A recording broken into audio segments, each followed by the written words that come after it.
জাওয়ের বাবা কিছুদিন আগেই জাওকে হাসপাতালে সিইও বানিয়েছে, কিন্তু হাসপাতালের বড় বড় ডাক্তাররা জাওকে পছন্দ করতো না, কারণ তারা জানতো উচ্চ পড়াশোনা আর ডিগ্রি অর্জন করলে ডাক্তার হওয়া যায় না। তাই তারা ভাবে জাও এখানে বেশি দিন টিকতে পারবে না। অন্যদিকে যাও গাড়ি ছাড়া একটি মিটিংয়ে পৌঁছাতে পারেনি। মিটিংটি খুব জরুরি ছিল, তাই যাও উদাস চেহারা বানিয়ে বসেছিল। সি তার ডেপুটি ডিরেক্টর ও ডিরেক্টরের সাথে লাঞ্চ করছিল, কিন্তু লাঞ্চে জাওকে ডাকে না, কারণ জাও তাকে অনেক মিথ্যা বলেছে। আসলে সি এখনো বিশ্বাস করতে পারে না যে জাও কোম্পানি সিইও। ঠাকুরদা বলে জাওকে লাঞ্চে ডাকো, নইলে সে না খেতে পেয়ে মারা পড়বে। এই দুর্দশার দিনে কোনো হোটেলও খোলা থাকবে না। তখন সি জাওকে ডাকতে যায়। সি জাওকে বলে, আমি সত্যি সত্যি জানতে চাই তুমি আংসিং হাসপাতালের প্রেসিডেন্ট কিনা, কারণ আমি আংসিং হাসপাতালের বাচ্চাদের ডাক্তার ছিলাম। সি এর কথা শুনে যাও অবাক হয়ে যায়। যাও বলে, তাহলে তুমি এখানে কি করছো? সি বলে, আংসিং হাসপাতালে একটি পাবলিক ওয়েলফেয়ার চলছে। যেহেতু পাহাড়ি অঞ্চলে বৃদ্ধা লোক আর বাচ্চারা আছে, আর এখানে ডাক্তার ও হসপিটাল খুব কম, তাই তাকে এখানে পোস্টিং দেওয়া হয়েছে। যাও বলে, তুমি তো আংসিং হাসপাতালে কাজ করেছো, তাই তোমাকে কিছু জিজ্ঞেস করার আছে। এরপর যাও প্রশ্নটি করলে সি উত্তর না দিয়ে চলে যায়। যাওয়ের অতিরিক্ত খিদে পাওয়ায় সে কাউকে কিছু না বলে খাবার খেতে শুরু করে। সি বুঝতে পেরে সেখানে যায় আর তাকে খুব বকে, কিন্তু যাও তার কথায় কান দেয় না। যাও বলে, তুমি এটা হিসাব করে রাখো। সি যাওকে বলে, খেয়ে দিয়ে চলে যাবে, কিন্তু আমি তোমাকে এখানে আর থাকতে দিতে পারবো না। ঠাকুরদা বলে, জামের কারণে রোড এখনো বন্ধ হয়ে আছে, তাহলে সে কি করে যাবে? সি বলে, পাশে অন্য একটি গ্রাম আছে, সে সেখানে গিয়ে আশ্রয় নিতে পারে। ঠাকুরদা বলে, যদি সে পাশের গ্রামে গিয়ে কাউকে ঠকিয়ে নেয় তবে? তখন সিকে চিন্তায় দেখা যায়। ঠাকুরদা বলে, তুমি ছেলেটাকে দিয়ে কিছু কাজ করিয়ে নাও। যাও রাজি হয়ে যায়। এরপর সি দুষ্টু হাসি হাসে। সি যাওকে হাঁসগুলো দেখাশোনা করতে বলে। যাও অবাক হয়, কারণ যাও এর আগে কখনো এরকম কাজ করেনি। সি বলে, হাঁসগুলোর জন্য খাবার বানিয়ে তাদের খাওয়াও। যাওয়ের এই কাজটি শেষ হলে সি তাকে আরেকটি কাজে লাগিয়ে দেয়। সি বলে, এবার হাসে সেট পরিষ্কার করে গোবর উঠিয়ে পিছনে ফেলে দাও। যাও বলে, কাজ করার বদলে খাবার পেতে রাজি আছি, কিন্তু তুমি একদিন খুব পস্তাবে। কিন্তু সি তার কথা ইগনোর করে চলে যায়। কিছুক্ষণ পর সি এসে যাওকে দেখে যে সে কাজে ফাঁকি দিয়ে বসে তো নেই, তাই সি যাওয়ের জন্য মাস্ক নিয়ে আসে। এরপর সি যাওকে দিয়ে একের পর এক কাজ করিয়ে যায়। যাও বিরক্ত হয়ে পড়ে, কিন্তু জাওয়ের কিছু করার থাকে না, তাই সি এর ওপর জাওয়ের খুব রাগ হয়। এরপর সিকে রাগানোর জন্য যাও ডিরেক্টরকে জল দেয়, কিন্তু সি জল চাইতে গেলে তাকে দেয় না। তাতে সি রেগে যায়, কিন্তু সিও কম নয়। রাতে ঘুমানোর সময় জাওয়ের তার বিছানাটি পছন্দ হয় না, তাই সে সিকে নালিশ করে, কিন্তু সি তার কথা শোনে না। এরপর যাও সিকে রাগানোর জন্য বারান্দায় ঘুমিয়ে পড়ে। সি বলে, এখানে তুমি ঘুমোতে পারবে না, জায়গাটি খুব ঠান্ডা। এরপর জানালা আটকিয়ে দিলে যাও বলে, তুমি যদি ভালো বিছানায় ঘুমাতে না দাও, তাহলে আমাকে ডিরেক্টর হুয়াংয়ের কাছে তোমার নালিশ নিয়ে যেতে হবে। কিন্তু তাতেও সি মানে না। যাও বলে, আমি খুব ভালো করেই জানি তোমার 3 মাসের জন্য এখানে ট্রান্সফার করা হয়েছিল, কিন্তু 6 মাস হওয়ার পরেও তোমাকে ডাকছে না, কারণ ডিরেক্টর হুয়াং তোমার মতো জুনিয়র চাই না। সি বলে, যদি তুমি আমার বিছানায় ঘুমাতে চাও তাহলে তোমাকে কথা দিতে হবে।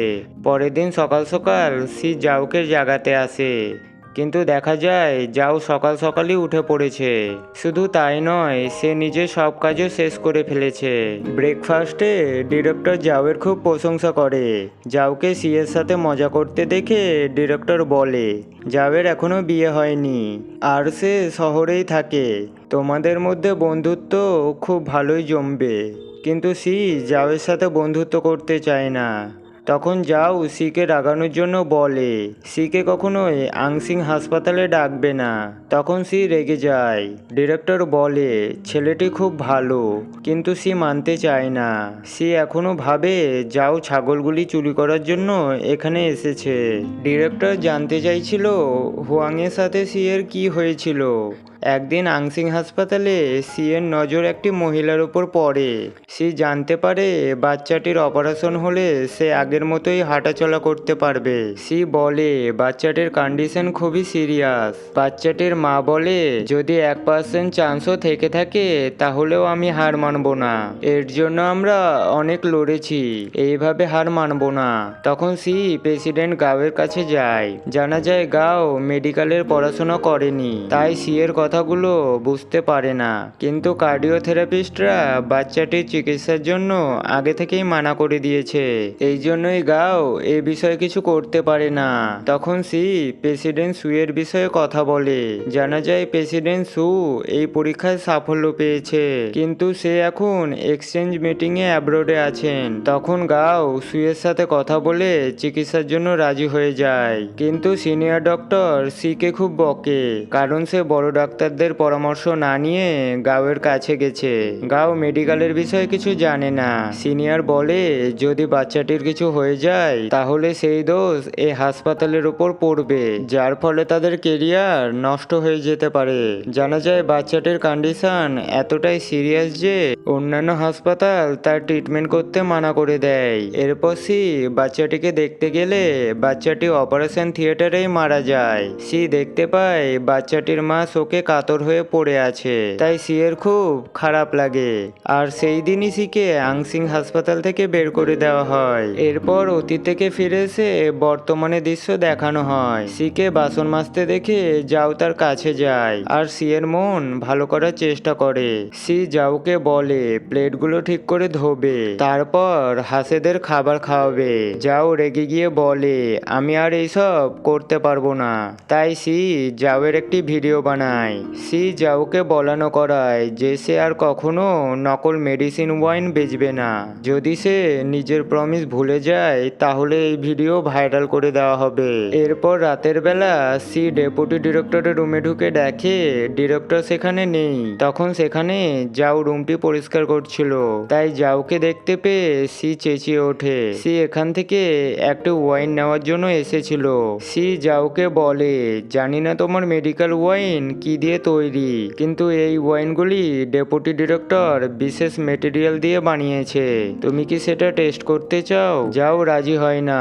যাও বলে তুমি ভয় পাচ্ছ যদি আমি ডিরেক্টরকে বলে দিই তাহলে তুমি সমস্যায় পড়বে। কিন্তু সি তার কথায় উত্তর না দিয়ে যাওয়ের জন্য ড্রিঙ্কস বানিয়ে দেয়। যাও বলে তুমি রোজ রাতে এইভাবে ওয়াইন খাও নাকি? সি বলে প্রতিদিন খায় না, যেই দিন মুড খারাপ থাকে সেই দিনই খায়। যাও বুঝে যায় সি এর আজ মুড খারাপ, কারণ তাকে আংসিং হাসপাতাল থেকে আর ডাকছে না।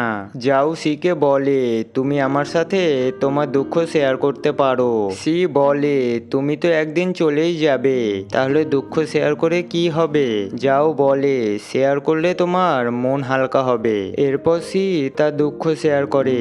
সি বলে আমি তাইওয়ান ভিলেজে 3 মাসের জন্য অ্যাপ্লাই করেছিলাম। ডিরেক্টর হুয়ানকে রাগিয়ে তুলতে চাইনি। আমি প্রতি মাসে নিজের কাজের রিপোর্টও পাঠাই, গ্রেডও ভালো আসে। ডিরেক্টর ও ডেপুটি ডিরেক্টর ভালোই রিভিউ দেয়, কিন্তু এইচআর ডিপার্টমেন্ট থেকে কিছু সারা শব্দ আসে না।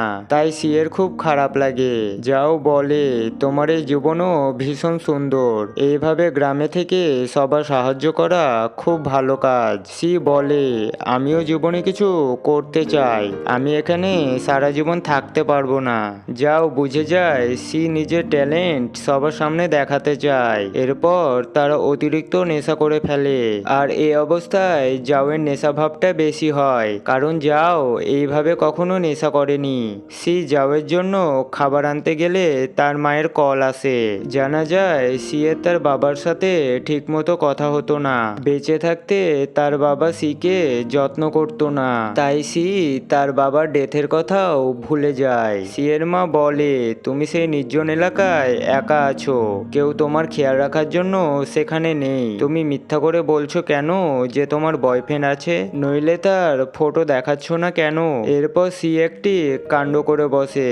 সি ভাবে জাওয়ের সাথে তার একটি ফটো তার মাকে দেখাবে, যাতে তার মা নিশ্চিত হয়ে থাকতে পারে যে সি একা নয়। এরপর সি যখন জাওয়ের সাথে ফটোটি তুলতে যায়, তখন যাও অবাক হয়ে তার দিকে তাকিয়ে থাকে।